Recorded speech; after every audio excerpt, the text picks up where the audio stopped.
بسم اللہ الرحمن الرحیم۔ السلام علیکم۔ پاکستان ٹیلی ویژن کے لاہور اسٹوڈیو سے راجہ اسد علی خان حاضر ہے۔ ناظرین کرام، سلسلہ ہے اسلام اور عصر حاضر، اور ہمارا آج کا موضوع ہے بیٹی اللہ کی رحمت۔ اس سلسلے میں آپ جانتے ہیں کہ ہمارے مہمان ہوتے ہیں پاکستان علماء کونسل کے چیئرمین حافظ طاہر محمود اشرفی صاحب، اور آپ ممتاز عالم دین ہیں اور آپ کی رائے کسی بھی موضوع پر ایک اتھارٹی کی حیثیت رکھتی ہے۔ حافظ صاحب، ملک کا ماحول سانحہ قصور کی وجہ سے بڑا غمگین ہے۔ قوم جو ہے وہ کچھ دنوں تک رنج و الم میں ڈوبی رہی، اور نتیجے کے طور پر کچھ پرتشدد واقعات بھی ہوئے جن پر بھی ہمارا بڑا کنسرن ہے۔ تو آپ کیا سمجھتے ہیں، کہاں کوتاہی ہوئی، کہاں ریاستی اداروں سے کوئی غلطی ہوئی، یا سلسلے میں کن افراد نے حد سے تجاوز کیا جو اس کے آفٹر افیکٹس تھے؟ میں ان کی بات بھی کر رہا ہوں۔ بسم اللہ الرحمن الرحیم، نحمدہ ونصلی ونسلم علی رسولہ الکریم، اما بعد۔ قال اللہ تبارک وتعالی فی القرآن المجید وَلَنَبْلُوَنَّكُمْ بِشَيْءٍ مِّنَ الْخَوْفِ وَالْجُوعِ وَنَقْصٍ مِّنَ الْأَمْوَالِ وَالْأَنفُسِ وَالثَّمَرَاتِ وَبَشِّرِ الصَّابِرِينَ الَّذِينَ إِذَا أَصَابَتْهُم مُّصِيبَةٌ قَالُوا إِنَّا لِلَّهِ وَإِنَّا إِلَيْهِ رَاجِعُونَ۔ بہت ہی افسوسناک، کربناک، وحشتناک، اور میں سمجھتا ہوں پاکستان بمقابلہ نیوزی لینڈ تیسرا ایک روزہ میچ ڈنر میں جو کھیلا جا رہا تھا، پاکستان نے دوسری اننگز میں بیٹنگ کرتے ہوئے ٹوٹل 74 رن بنائے اور پوری ٹیم آؤٹ ہو کر واپس پویلین لوٹ چکی ہے، اور اس طرح سے نیوزی لینڈ نے اس تیسرے ایک روزہ میچ میں پاکستان کو 183 رن سے شکست دے دی ہے۔ ایک بڑے مارجن کے ساتھ نیوزی لینڈ نے تیسرا ون ڈے میچ بھی جیت لیا ہے، اور اس طرح سے نیوزی لینڈ کو سیریز میں 3-0 سے فیصلہ کن برتری بھی حاصل ہو چکی ہے۔ اس تیسرا میچ جیتنے کے ساتھ ساتھ نہ صرف یہ میچ جو ہے وہ نیوزی لینڈ کے نام ہو چکا ہے، بلکہ پوری سیریز جو ہے وہ بھی نیوزی لینڈ کے نام مجموعی طور پر ہو چکی ہے۔ 3-0 جو ہے وہ اس سیریز کا اب یہ سکور ہے کہ 3 میچ کھیلے گئے اور تینوں میچ نیوزی لینڈ نے جیتے، جبکہ پاکستان نے ان تینوں میں سے کوئی میچ بھی نہیں جیتا۔ اور آج پاکستان نے پہلے بولنگ کرتے ہوئے 257 رن پر تمام کیوی کھلاڑیوں کو پویلین واپس بھیجا، اور 258 رن کا اس طرح سے پاکستان کو ہدف ملا یہ میچ جیتنے کے لیے، لیکن پاکستان کے تمام بلے باز جو ہیں وہ خاطر خواہ کارکردگی کا مظاہرہ نہ کر سکے اور کسی بھی کیوی بالر کو جم کر نہ کھیل سکے، اور نتیجتاً پاکستان کی وکٹیں تسلسل کے ساتھ گرتی رہیں۔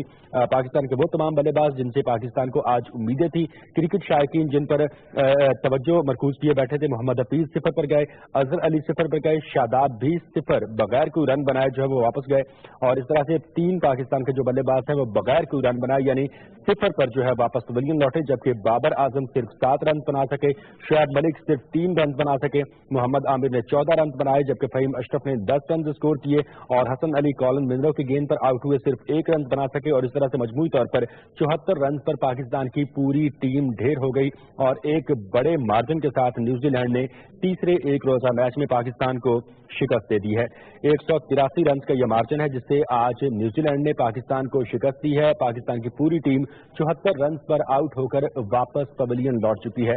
ڈنڈن کرکٹ گراؤنڈ کے حوالے سے آپ کو آگاہ کرتے چلیں گے کہ تجزیہ کاروں کے مطابق اس گراؤنڈ کی پچ جو ہے وہ بیٹنگ پیراڈائز پچ تھی، بیٹنگ کے حوالے سے خاصی سازگار تھی، لیکن اس کے باوجود کہ پچ بیٹنگ کے لیے بہتر ہے، پھر بھی پاکستانی بلے باز جو ہیں وہ آج کارکردگی نہیں دکھا سکے، کسی کیوی بالر کو وہ اعتماد کے ساتھ نہیں کھیل سکے، اور اس کی بنیاد پر پاکستان کی وکٹیں تسلسل کے ساتھ گرتی رہیں، اور پوری ٹیم 74 رنز پر آؤٹ ہو کر واپس پویلین لوٹ گئی۔ 1 رن پر 1 اور 2 رن پر پاکستان کے 2 کھلاڑی آؤٹ تھے۔ اس کے بعد کسی بھی بلے باز نے ذمہ داری کا مظاہرہ نہیں کیا اور غیر ذمہ دارانہ شاٹس کھیلے، اور اسی بنیاد پر پاکستان کی تمام وکٹیں جو ہیں وہ ایک تسلسل کے ساتھ گرتی رہیں۔ کیوی بالرز نے عمدہ بالنگ کا مظاہرہ کیا اور 74 رن پر پوری پاکستان کی ٹیم کو آؤٹ کر دیا، اور یوں تیسرا میچ 183 رنز کے بھاری مارجن کے ساتھ اپنے نام کر کے نہ صرف میچ اپنے نام کر لیا بلکہ سیریز بھی اپنے نام کر لی۔ پی ٹی وی نیوز سے یہ تھی تازہ ترین۔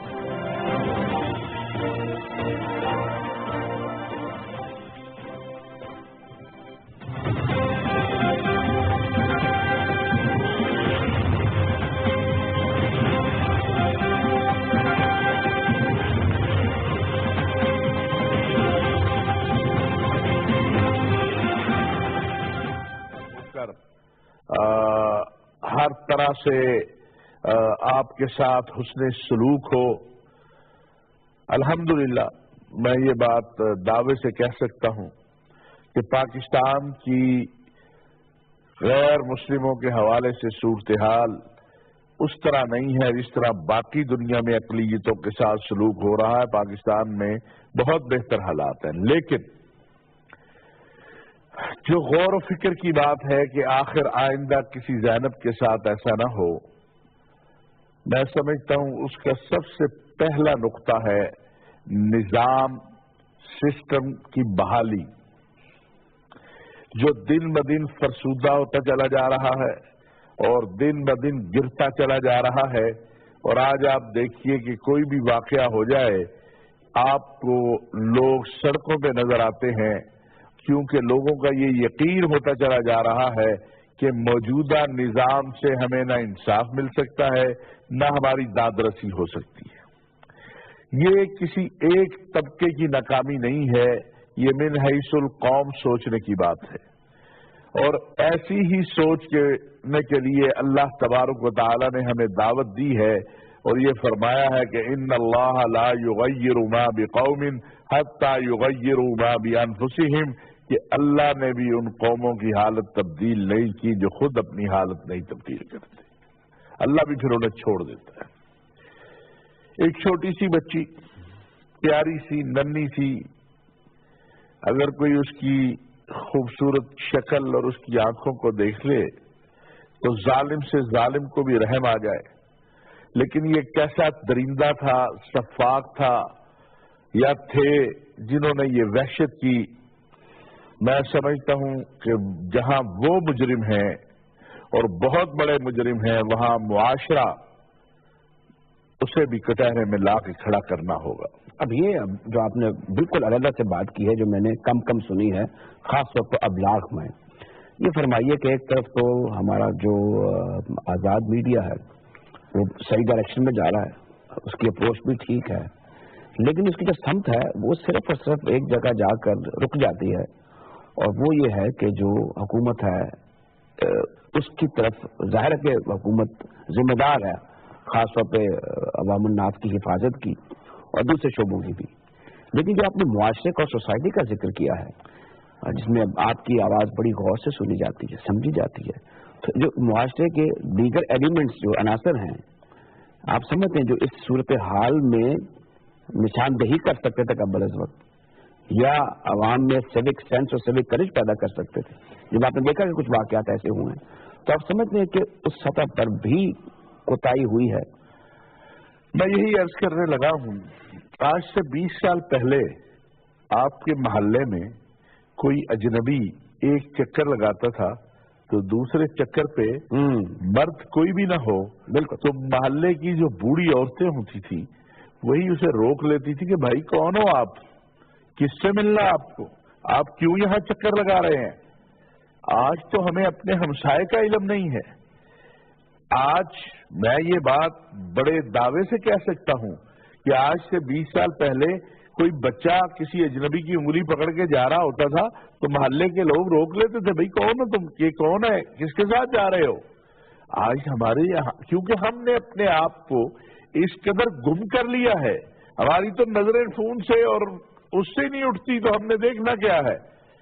اب اس بچی کو جو لے کے جا رہا ہے، لگتا یہ ہے جس انداز سے وہ بچی کمفرٹیبل انداز سے، یعنی محسوس نہیں ہو رہا کہ جبر سے جا رہی ہے، لالچ ہے یا جو بھی ہے، انشاءاللہ یہ سامنے آ جائے گا جو بھی شفاف اور وحشی ہے، صورتحال پتہ چل جائے گی قوم کو.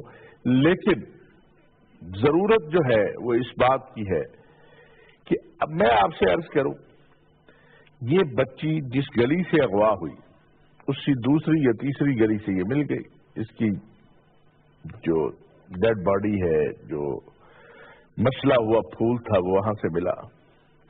اب اس کا مطلب ہے یہ اسی محلے کے اندر ہی یہ بچی رہی. اگر ہم جاگ رہے ہوتے تو کوئی 4 دن اس بچی کو اس طرح گھر میں نہیں رکھ سکتا. اگر ہم نے یہ محسوس کیا ہوتا کہ یہ بھی میری بیٹی ہے، یہ جو بیچارہ دھکے کھا رہا ہے، زینب زینب کی آوازیں لگا رہا ہے، میرے گھر کی زینب بھی تو ہے، میری بیٹی بھی تو ہے، کہیں اس کے ساتھ ایسا حادثہ نہ ہو جائے، آؤ مل کے زینب کو تلاش کریں۔ یہ ہم میں جو یہ حصہ ہے یہ ختم ہو گئی ہے، اور اس کے خاتمے کی وجہ یہ ہے کہ وہ درندے، وہ وحشی، وہ ذہنی مریض، ان کو اپنا کھیل کھیلنے کا موقع مل جاتا ہے۔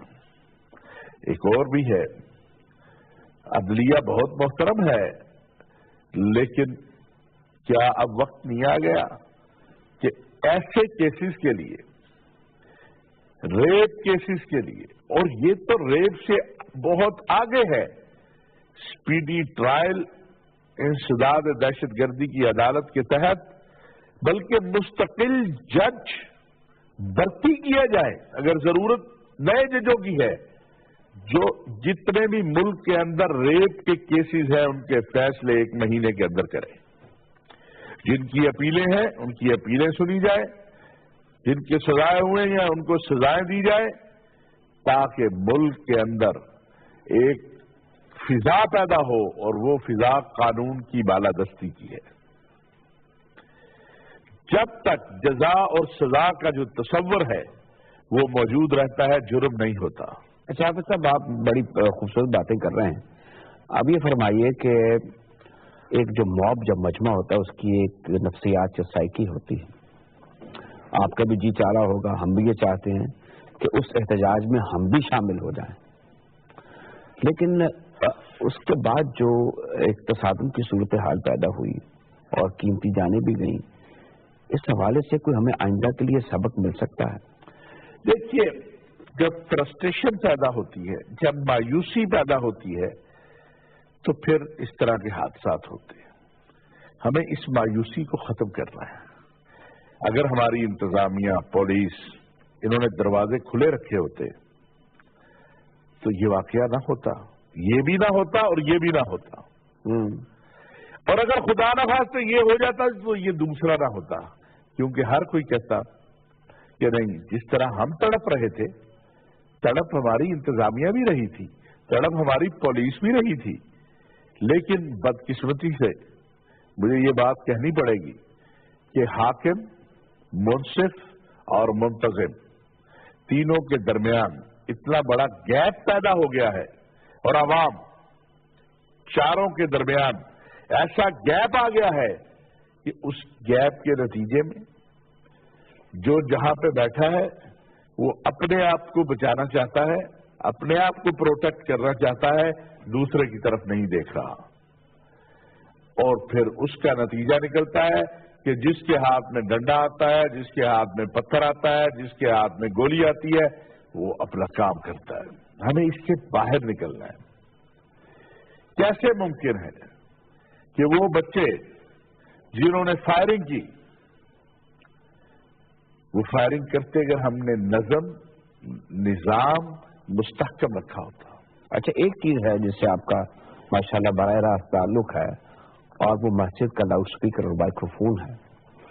اس تک دسترس جو ہے ان لوگوں کو بھی ہے جو کہ غیر مراعات یافتہ ہیں، تو پہلے بھی اس میں کافی پیش رفت ہوئی ہے، اس کا مؤثر استعمال ہو رہا ہے۔ ان حالات میں جو ورنیبل علاقے ہیں، آپ کیا سمجھتے ہیں، کیا تیزی لائی جا سکتی ہے؟ دیکھیے، محراب و منبر کو اپنا کردار ادا کرنا ہے اور کچھ نہ کچھ کر رہا ہے۔ پاکستان علماء کونسل نے یہ جو جمعہ گزرا ہے اس کو یوم زینب کے طور پہ منایا۔ بیٹی رحمت ہے کہ عنوان پر تقریریں ہوئیں، لیکن میں سمجھتا ہوں کہ محراب و منبر کو بہت بڑا کردار ادا کرنا ہے، اور وہ کیا ہے؟ نمبر 1، محراب و منبر کو سب سے پہلے تو والدین کو وارننگ، ایک خطرہ، ایک ریڈ الرٹ جاری کرنا ہے کہ اپنے بچوں کو حفاظتی تدابیر بتائیں۔ حفاظتی تدابیر۔ ہمارے کچھ دوست نہ جانے کیوں بہت نئے انداز میں بات کرتے ہیں، اور اس کا معنی کچھ اور لیا جاتا ہے. جنسی تعلیم نہیں، حفاظتی تدابیر، حفاظتی تعلیم یہ ٹیچر کو بھی بتانی چاہیے. یعنی اس بدلے ہوئے زمانے میں یہ بہت ضروری ہو چکا ہے. یہ ماں باپ کو بھی بتانی چاہیے کہ بیٹا آپ کو کسی بھی کے ساتھ بھی، خواہ وہ اجنبی ہے یا اپنا ہے، خواہ وہ ماموں ہے، چاچو ہے، خواہ وہ محلے دار ہے، اس حد سے آگے نہیں جانے دینا. آپ کو کسی کے ساتھ بھی منہ اٹھا کے نہیں چل پڑنا، کیونکہ آپ کو خطرہ ہو سکتا ہے. آج تک ہمارے ملک کے اندر اس موضوع پر کام نہیں ہوا. جو کام کرنا چاہتے ہیں وہ نام ایسے رکھ لیتے ہیں کہ جس سے معاشرے میں ایک سوچ اور فکر پیدا ہو جاتی ہے کہ پتہ نہیں میری تہذیب، میرا تمدن، میرا دین، میرا اساس وہ نہ چھین لی جائے. میرا خیال ہے حکومت کو اس طرف توجہ دینی بھی چاہیے. جو ادارے جنسی تعلیم کا نام لے کر اس تعلیم سے بھی محروم کر دیتے ہیں بچوں کو، جو تعلیم انہیں مل سکتی ہے انہیں بھی ریویو کرنی چاہیے اپنی پالیسی. درست. اب اس میں جو امپورٹنٹ میں یہ چاہتا ہوں کیونکہ وقت اب آگے بڑھ رہا ہے اور یہ اس کا جواب آپ سے حاصل کرنا بڑا ضروری ہے. جو ہمارا اب پھیلا ہوا ابلاغ ہے جس کو میڈیا کہتے ہیں، بہت اچھے پروگرام کیے اور کنورج ہوا وہاں پہ میڈیا سارا، لیکن ایک سمت میں چلتا گیا. اب اس پہ جو ایک نظر ہے یا اس پر جو لائیو براڈ کاسٹ ہے یا ریکارڈڈ پروگرامز ہیں، کیا یہ تسلسل کے ساتھ ہونے چاہیے یا صرف کنورج ہو جانے چاہیے صرف اس موقع پر ہی؟ اس میں جو ایک آپ سمجھتے ہیں کچھ ڈسپیرٹی ہونی چاہیے. دیکھیے، آپ 22 یا 21 کروڑ کا ملک ہے. آپ کے ہاں تعلیم کا معیار اور تعلیم کی شرح کتنی ہے آپ مجھ سے بہتر جانتے ہیں. پھر آپ کا تعلق مذہب سے بھی ہے. آپ کے ہاں نہیں، پورے عالم اسلام میں جب مذہب کے حوالے سے کوئی بات ہو تو ہر کوئی الرٹ ہو کے کھڑا ہو جاتا ہے کہ کہیں مجھ سے میری اساس نہ چھین لی جائے. ہمیں بہت احتیاط کی ضرورت ہے، لیکن ہمیں 24 آور بات کرنے کی ضرورت ہے.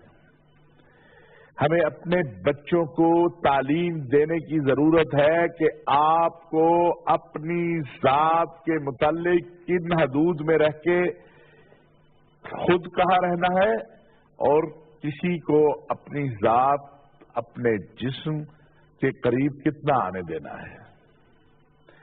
یہ کام ماں اور باپ سے بہتر کوئی نہیں کر سکتا. پہلی درسگاہ ہی ماں کی گود ہے. پھر اگلا کام استاد کا ہے، اگلا کام اسکول کا ہے، اگلا کام کالج کا ہے. اگر ہم آج جتنے لوگ سن رہے ہیں یہ عزم کر لیں کہ ہم نے اپنے بچوں کو اتنی تعلیم، اتنا سکھانا ہے کہ کون سی ریڈ لائن ہے جس سے آگے آپ نے کسی کو کراس نہیں کرنے دینا، تو میں سمجھتا ہوں کہ بہت سارا مسئلہ حل ہو جائے گا اور اس طرف توجہ کرنے کی ضرورت ہے. یہ بھی فرمائیے کہ آپ کیونکہ مختلف چینلز پر جاتے رہتے ہیں اور اس صورتحال میں بھی ایک وہ صف راہ ہو گئی ہے حزب اختلاف اور موجودہ منتخب حکومت بھی، تو دونوں جو فریقین ہیں ان کو اس حوالے سے جو ایک کہنا ہوگا نا کہ ایک بیلنس جو انوائرمنٹ ہے اور جو بیہیویئر ہے اس کو مینٹین کرنے کی جو ضرورت ہے، اس کو آپ اس کی اہمیت کے حوالے سے کیا کہنا چاہیں گے؟ میں گزارش کروں، میں سب کو آج پی ٹی وی کے ذریعے یہ کہنا چاہتا ہوں، زینب پہ سیاست نہ کرو یار.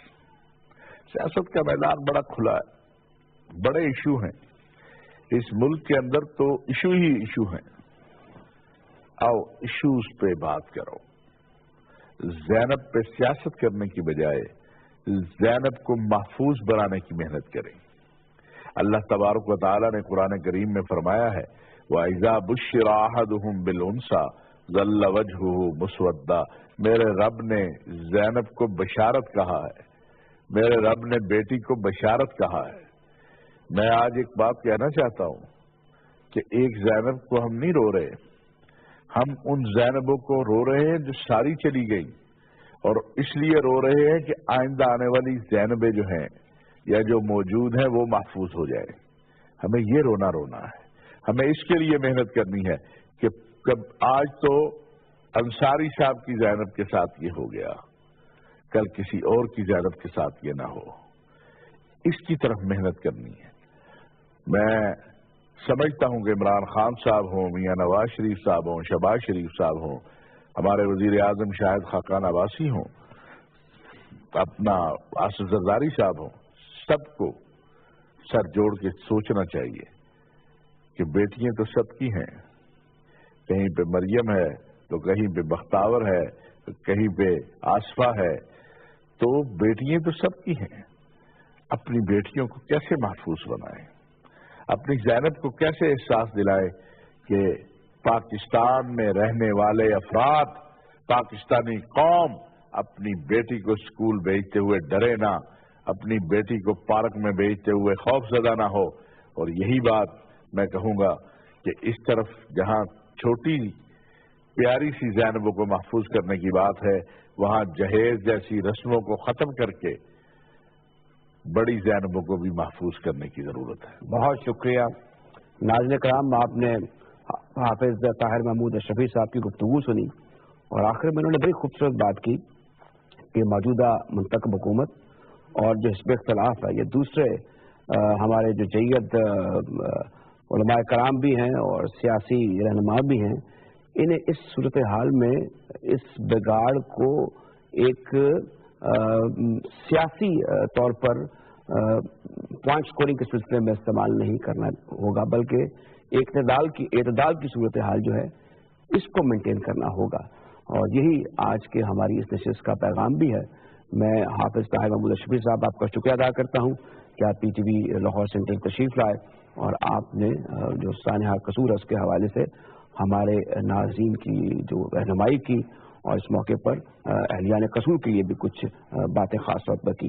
اس کے ساتھ ہی ناظرین کرام اجازت دیجیے، اللہ حافظ۔